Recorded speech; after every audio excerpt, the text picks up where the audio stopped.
when you repeat, you are creating new neurological pathways. The information, you're going backwards, forwards in your brain, and you're actually creating that path, right?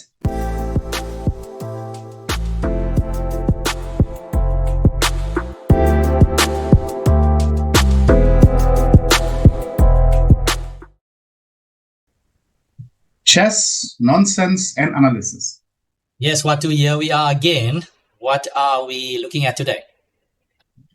Today we are looking at a very interesting topic, and that topic is an intriguing one, actually, for everyone, for every level. And the question is how to improve. How do you improve in chess? Yes, everybody wants to know how. Everybody wants to know how to improve. And this is the topic for today. And there are many different approaches, and so we certainly will be looking at some of one of those approaches. And actually, what was interesting to me was that I was sort of talking. We were talking in, I think it was one of the trips or something, and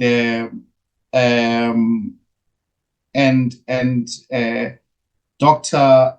Denise Bauer, who is a Woman International Master, and she's a psychologist. And actually, she wrote a children's book called Sports Psychology for Children. Yes. Yeah. Yeah. And also multiple essay champion, ladies champion. Definitely multiple essay champion. Yep. And played for a number of times for the national team. Yep. Right. Board one for many Olympiads. Just before we jump into it, a little funny story that when I'm talking about the Olympiad, there was one Olympiad. I think it was Turkey, and we had Tal, the grandmaster from France. Yeah. What is his full name? Abergay or something like this. Yes. Yes, Abdel Tal, right? Yeah, yeah. And anyway, he was the coach for the women's team. Okay. And I remember at one stage in that Olympiad, he was upset with Denise because he said she's not hustling in time or something like this. Oh, okay. And but it wasn't. I think it was just one game or whatever, one or two games, but actually that's it's like in football, if a coach gives you instructions and you don't follow the instructions, you may be pulled off. Yeah. So I think she actually was pulled off from, because you have reserve. She was pulled off in one of the rounds or something, but the funny thing was that I think there was a number of things happening. We'll touch on that at some point, that Olympiad. But there were a number of. There was a player who was ill, who could not play, and so anyway, the thing was that then she was actually the situation forced the coach. It forced the coach to play her anyway. Yep.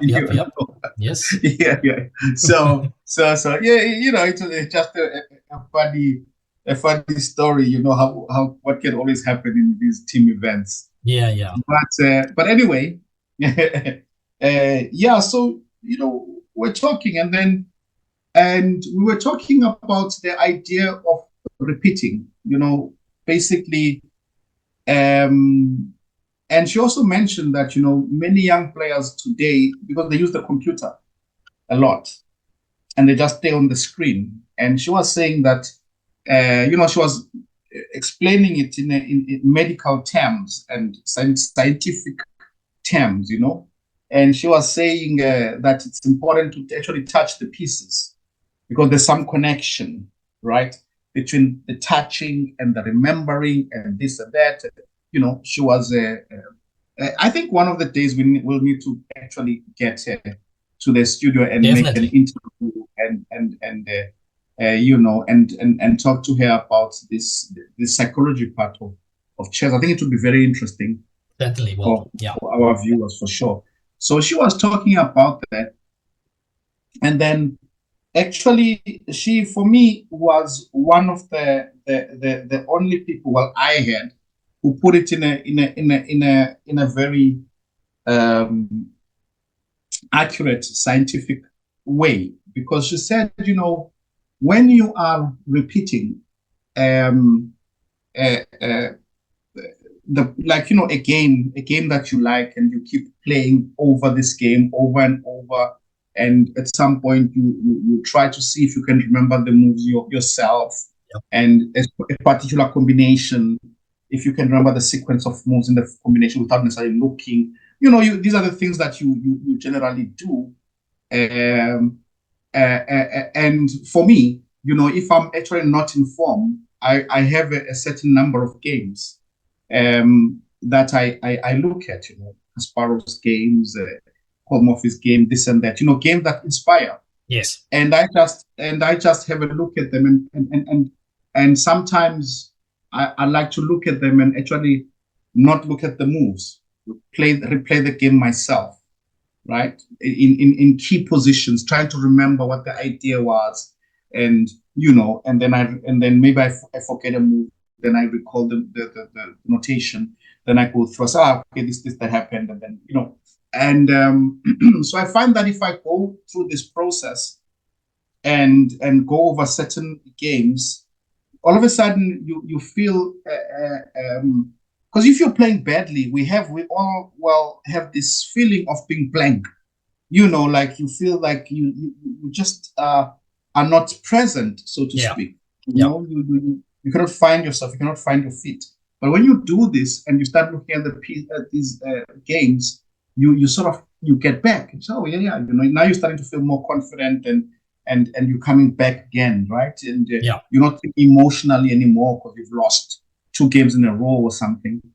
And but anyway, she said, when you are looking at a specific theme, because sometimes you look at a certain theme, whether it's attacking, whether it's end game, whether it's this, whether it's that, whether it's opening lines, variations. She's actually said, when you repeat, you are creating new neurological pathways. Yeah, that's how she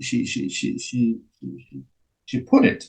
And it's actually, a very beautiful way of looking at it, because you are basically the information, you're going backwards, forwards in your brain, and you're actually creating that path, right? Kind of like jamming, kind of like jamming your brain, right? Yeah, right. And you'll find that you will remember it for many years to come, because we know theoretically there are positions that you just remember. You may not remember the exact details, but you will remember. And even if you haven't looked at it for a long time, you remember, okay, here this that happens, and there's this key move, and that happens, And I'm actually so many times surprised that many players, young players, they don't have that, and I think it's not that they don't have it because they're not able to have it, but they just don't go out of their way to create that for themselves. Yes. Yeah. So even when they're looking at anything, they'll be looking through the computer, just pressing the button, and it just goes quickly. And when they get to the board, they kind of black out. Right? It's different, or this or that. So one has to go out of their way to actually create that. Yes. What has your experience been like? Around that topic. Well, it's certainly a powerful tool, I would say. Repetition and consistency is key, I would say. So I know a lot of people would say that if you are a coach, it can kind of hold you back, or even work negatively on your play. But I have experienced myself, and I've heard from some coaches as well that coaching your students and having the material, you'll find that you'll be repeating yourself certain themes, and that can also reinforce your own strength and your own knowledge to a certain degree. So I think from that angle, repetition from a coaching point of view can be positive. Of course, there's always pluses and minuses in whatever avenue you are in. Not saying coaching is going to make you skyrocket, but yeah, repetition. Eventually, it becomes second nature, right? So certain things your body would take over in certain scenarios. It's. I think you kind of mentioned the other day also. It's kind of like driving, right? Sometimes you'll find yourself taking a turn off on the highway and you weren't even there. Your mind wasn't saying you should turn, but your body is going in that direction because you've repeated that path, let's say, to your home already so many times. If you get in a rook end game that you've repeated so many times before, or whatever opening and so on, it certainly does help if you have that autopilot in the back that is driving, right? And so yeah, I think it's a very powerful topic. I'm keen to see more. I'm keen to see what you have for us in store today. I'm sure it's going to be a jam-packed show today. So what do you think? Shall we dive in? Yeah. So let's dive in on the subject of sort of repetition and repeating, and then seeing on similarities in your game, right? Yes. Okay, so we are at the board right now. Yep. Yes. So we're jumping into this game between Smirin against Einborn. It was played in 1990. Okay. And this position was reached. So okay, the bishop on a7 is attacked. There's a pin. So of course, Black is not going to win material, but we understand that there will be a lot of trades. Yep. Right? The pieces are going to be traded. But one thing that is important here to mention, okay, number one is that White has got a weak pawn on d4. It's isolated because it cannot be protected by another pawn. But the main theme in this position are these pawns over here. The pawns on f2, g2, and h3. Right? So what it means is that if the knight on g6 should land on f4, it's going to be very difficult to remove that knight away from f4. Yes. Because it's not easy to play g3 because h3 hangs, and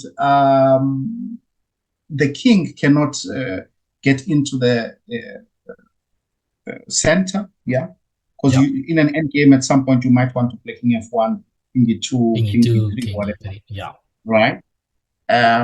So that is basically the theme for this game.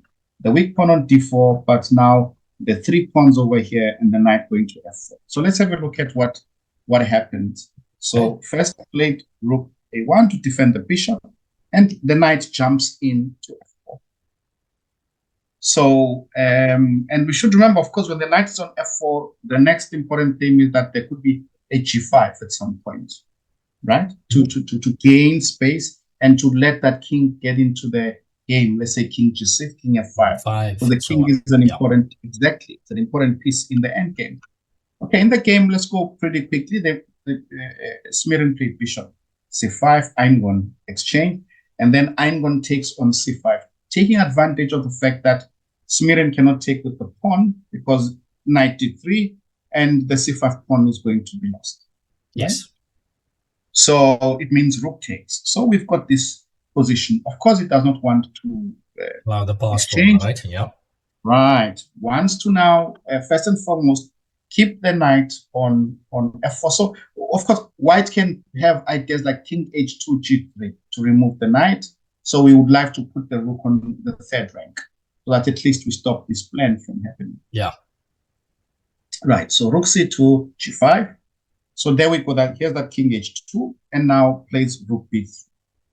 Nice. Yes. Rook a2, king g6, rook c2. And actually, here, what is interesting is that even strong grandmasters, don't necessarily see everything, of course, as we know. Here, there was actually Black had already done a lot. Yeah. And Black should have played here H5. H5 and the idea of H5 right? is beautiful. It's to play knight captures H. Okay. Yeah. So that's the idea. Knight captures H3, and if white captures with the king to play check, yeah, and then take the knight. Because then once white takes back, you've got a pass pawn, and your king is closer. Then it's much easier to win. Basically, very nice. Yeah. Okay. Nice didn't play that. He played Wilco very quickly. Played rook c3, then moved the knight to f5. So white got chance to move the knight to e2. However, there's still a problem with the position, and after g3, there are more weaknesses that are created by white, and basically black wants to play h4. So at h3 becomes a weak pawn, and okay, there we go, and it went on, and yeah, white is just basically getting squeezed, and a beautiful game. But let's go very quickly. And once he wins that pawn, yeah. So, of course, white is dropping the e5 pawn, and it's an easy win for black. Right? Yeah. Good. So what do I want to ask you? So, yeah, okay, white's structure was bad over there. White had a very passive position. So if you go back to that original position, if you had, if white had time to play g3, would that give him a lot more safety? Of course, his structure is still slightly less preferable, but of course, he needed to save his bishop, right, tactically speaking. So he had to double. Oh, you meant before I jump into f4? Yeah. So let's say black had played something, and then white goes g3, and then he's out of the danger zone, right? Yeah. I think, well, still not preferable for white. Yes, not preferable, but the default. But so yeah. But luckily for us, well, the knight does go to f4, and we get to see. It's a key feature with the knight on f4 and the pawns like that. That's what we want to see. Okay, lovely. Exactly. Okay. So normally what I would suggest is that when you have a game like this that you've seen, and now you should normally have your own folder where you put all these important games in. And what I normally do in my folder, so you'll have all these games, is that after a while you must make a self-test. So the self-test will be, you just go into any game and you say, okay, game number 5 is so-and-so. I'm making an example. Klassen versus Kobese, right? Yeah. And then you say, what was the theme? Before you go into the game, you think, what was the theme? What was the important part? What was the key moment? And so on. If you don't know it, you should then go over the game again and again and again and again till you are really happy with those games. And then you've really gotten the most out of your games, right? Learned the most. Yes. You need to repeat the games because you have to remember that what you are looking for, you are looking for your mind to make the necessary connection so that should there be a similar structure, no matter how faint that similarity is, you may not see it with your eyes, but your brain will pick it up. You see? Your brain will see it.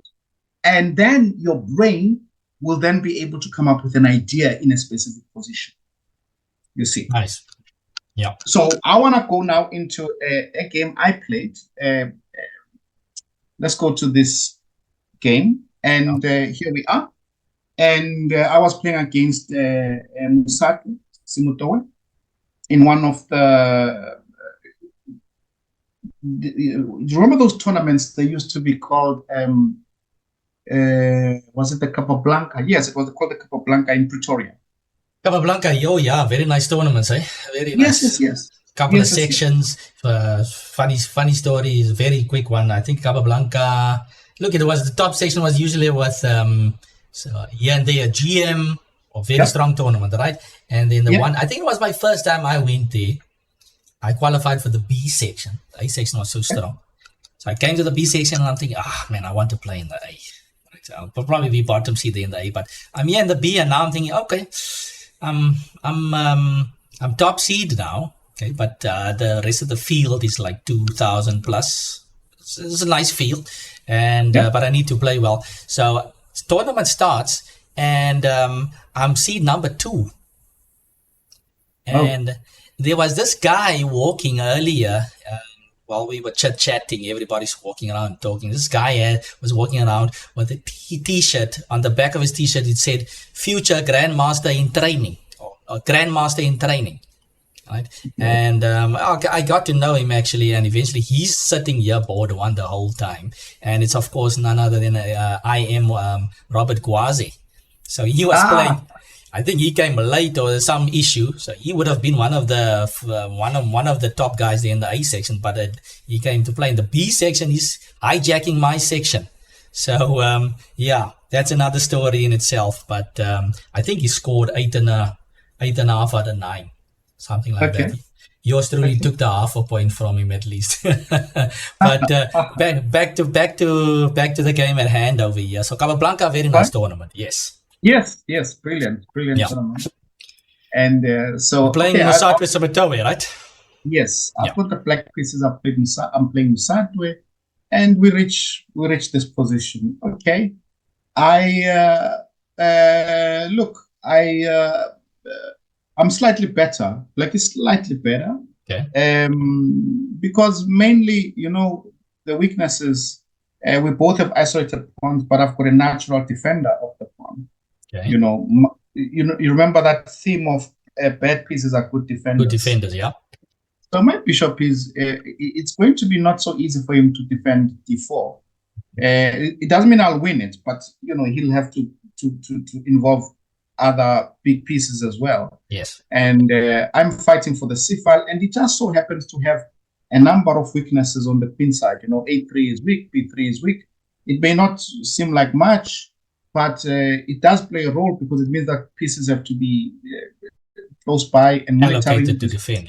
Yeah. Yes, and so on. But it was my move here, and the issue is, what should I play? And really, this is a very difficult question, as you know. Yeah. And sometimes you may have a position that is slightly better, and you may hit the wrong plan, and things can go wrong, or you spend too much time. So much can go wrong. And so now, because I had looked at that game that we had looked at for many times, yes, and without really a lot of effort, my brain just simply makes the connection for me. It clicks. My brain looks at this structure and sees f2, g2, h3, right? Same as the yes, indeed. The knight must just sit on f4. There we go. Nice. Beautiful. Yeah. Beautiful connection. Yeah, just the connection. And that connection came from repetition. Oh, okay. We need to, that's what we need to do. We need to just put the knight on f4 and yeah, things will happen. So knight e6. Yes. So my opponent plays rook c6. So of course I'm going to take back with the queen because I still want to control the c file. My opponent plays rook e3, wants to fight for the c file with rook c3. So, okay, I play queen c1 check, exchange queens. Okay, rook c2 is logical. Yes. And my opponent defends with the rook, right? So then I jump in, knight f4. So there we are. This connection was made, and the knight goes to f4. And all of a sudden, my position is improving because, well, as we talked about this knight, g5 is coming. And after g5, I may play bishop g6 or I may play bishop h5. Yes. Yeah. So my opponent plays knight e1, attacking the rook. I go rook c6, plays king f1, and now I play g5. So g5 is important because he may not play to d. He may, but it's going to be difficult after bishop g6. Yeah. But I can pin. Plays knight d1, and now I play knight e6, just reminding him of the weakness on d4. Okay. Plays knight f3, and now I hit him with bishop h5. So now, unfortunately, white has got a very difficult question to answer. Does white really play g4? Allows me to to play bishop g7, put my knight on f4. Oof. Yeah, that's painful. It looks horrible. It looks painful. horrible. Yeah. Right? Horrible. So decides that, okay, look, I'll let you take on f3. And indeed I take. And now technically the position is winning. Right? Yeah, because, that's lovely. That's lovely for you. Structure's bad, beautiful knight, untouchable knight on f4, and controlling the open file, you got everything. And it's just for your king to come strolling as well. So beautiful stuff. Exactly. So okay, let's go quickly past the king. All I have to do is make sure that I don't make a mistake, allow him to get active. Now I already have a potential pass pawn on the H file. So yeah, on the H file. Why I'm playing this, I'd like to go king c7, king b6, king b5. And if you play a4, then my knight will be able to attack the pawn b4. b4. That's hence, that's why I play king d7. So plays knight f5. Now I play h5. I've got the pawn. a4. Now my king doesn't have to go around because b4 is weak. I go there, and then I go knight f4. Knight e3. Okay, a6. Now my king can come closer, and generally, yeah, it's now okay. It's lost for white. So very nice we saw. Excuse me. Yeah, very nice game actually. Just the way he implemented it over there, and then exactly. But it was just that connection that the brain made, and that was there. And let's go to the next one. The next one was Adnan Mikhailchishin against Chen. And so this position, and actually, Mikhailchishin explains here that at first he was thinking also about bringing the rooks in and so on, but there always was some counter, Okay. And then he had lost himself a game similar where. So what is the theme in this position before I go on? The theme is that the bishop on e7 is a bad piece because of the pawn on c5. Yeah. And it's going to be important for white to always blockade that pawn so as to keep that bishop sort of weak. Stuck there. Yeah. Stuck, right? So captures the knight, which is a brilliant idea.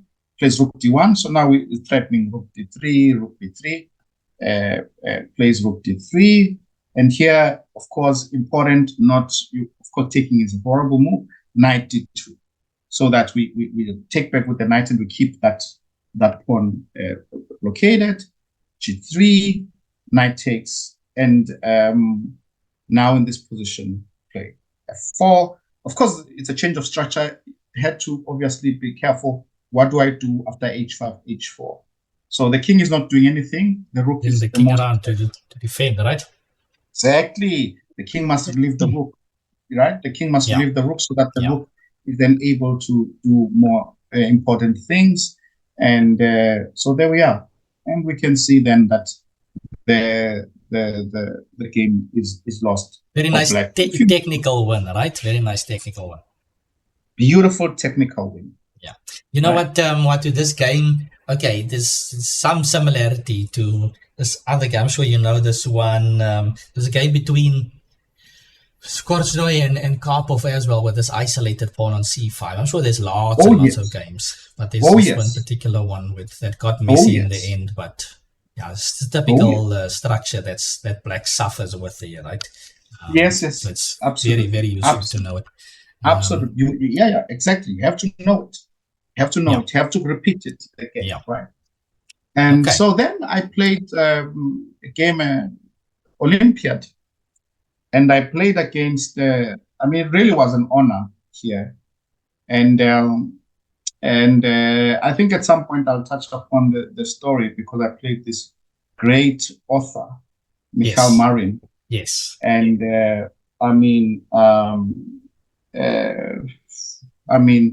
I have, as I'm speaking to you, I have his book here, Learn from the Legends. Nice. Nice. I mean, he's I see you guys got a perk structure here. He wrote a book on the perk as well, right? Wrote a book on the pack, and I mean,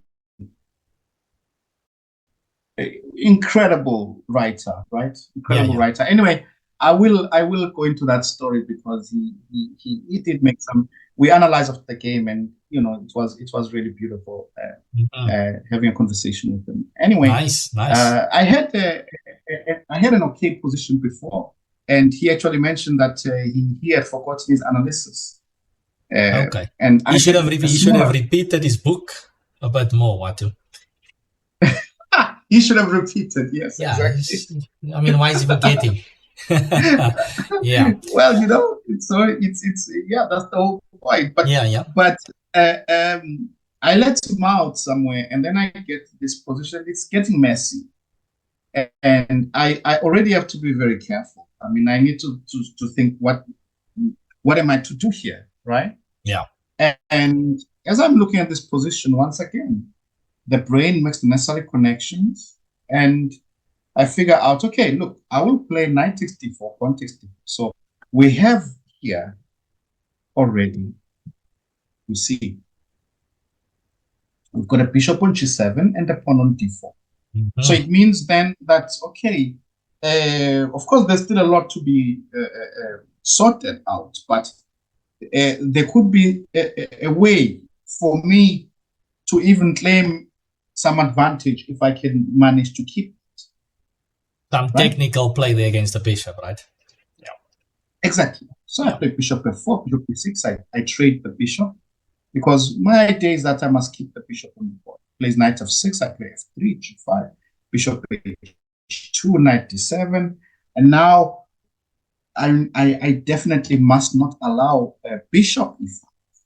If he plays bishop e5, then he is better because he's gonna my pawn on a5 may be a problem, and he's going to, and my pawns or on white squares, my black squares are very weak. There could be a problem. Yeah. So that's why I have to play knight c4. So knight c4, the main idea of knight c4 is to stop bishop e5, right? Yes. He plays knight e5, and now here we are. White to play. What must white play here? Of course, white must take with the bishop. You see, bishop takes e5, and after bishop takes e5, now I've got that structure that I'm looking for. The knight versus the bishop, right?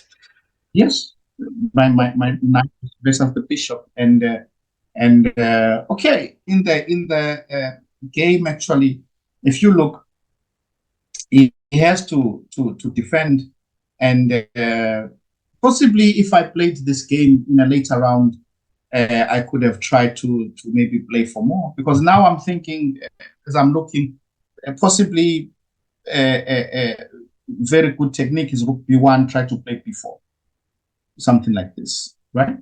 Yes, and looks nice. And try to. It's promising. Yeah. This is maybe what I should try, but okay, I just sort of played like this, and I played not to lose, because the match situation was not so great, because we were already it was clear that we were going to be 3 down from the other game, so I just wanted to secure something. That we don't lose 4-0. Yeah, but we were playing Romania, very strong side, and but I just hope with these examples that the one can see that, okay, in order to improve, you need to know a certain thing, but you cannot know just one. Yes. You need to know many things, but you need to know them backwards. You have to know them backwards. You have to know them in such a way that, because when you are playing, as I was highlighting, when I was playing, I was busy thinking about something else, but the brain will make the connection. It will remind you. It will remind you. You've crossed this path before. And yes. You need to recognize and perhaps exactly. Right? Yeah. Exactly. So after a few seconds and so on, the brain will make the connection, and then it will dawn on you, hey, wait a second. That. And it's such an amazing feeling when you have that, because all of a sudden it gives you that confidence of knowing that, if I can, the most important thing is to know what you're playing for. Yes. Yeah. Yeah. You need to know what you're playing for. And that's why many players will themselves notice when it's tactical and they are playing for tactics, they're playing for this, they can outplay anybody. But the problem is before that, to set your pieces up to do this, to do that, the technical side of it. Yeah. Are you ready against a strong player? Fantastic. Fantastic. Yeah, this is some gems here that you are sharing, Watu. I hope the readers are taking notes. And yeah, we actually have the league also around the corner, so you never know. The guys might be playing a bit more technical, repeating a bit more of the techniques there at home. So good stuff, Watu. And of course, Watu has highlighted two of these instances. There's like you said, Watu. There's loads of themes out there and things that we can repeat. But the key thing is to do it over and over, and that's how to improve, everyone. I'm sure we're gonna see lots more on this theme. So viewers out there, if you like what you've seen, don't hesitate to comment in the chat, share with your peers and everyone else, and like and subscribe. Don't forget the subscribe button, guys. We're trying to get to 500 and then we're going to 1,000, but we need your help, so share along the way. And yeah, I think that's enough nonsense for today, Master Watu. So we will see you guys for the next one. See you then. Cheers.